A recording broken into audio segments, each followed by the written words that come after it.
Sa punto pong ito, kumustahin naman natin ang lagay ng sitwasyon sa Quiapo Church ngayong Biyernes dahil sa pagdagsa ng mga deboto kasabay ng pag-alala kay St. John the 23rd.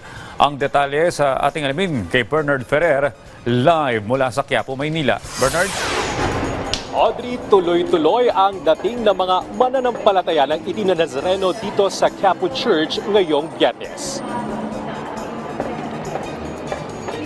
Alas 4 ng umaga na magsimula ang unang misa sa Minor Basilica and National Shrine of Jesus Nazareno. Dagsa ang mga mananampalataya, lalo't araw ng Biyernes ay kilalang araw ng debosyon para sa mapaghimalang itim na Nazareno.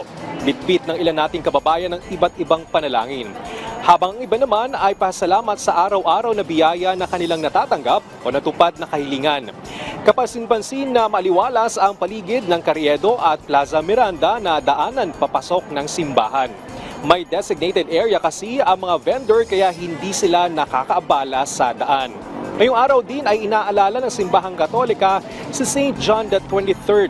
Siya ay dating Santo Papa na nagpatawag ng Second Vatican Council na nagsimula ng ilang pagbabago sa Simbahang Katolika.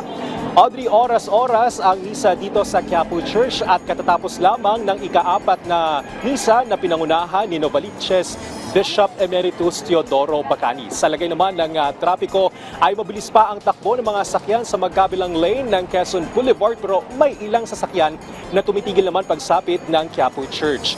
Paalala sa ating mga motorista ngayong Biyernes, bawal ang mga plaka na nagtatapos sa numerong 9 at 0 mula alas 7 ng umaga hanggang alas 10 ng umaga at alas 5 ng hapon hanggang alas 8 ng gabi. Balik sa iyo, Audrey. Maraming salamat, Bernard Ferrer.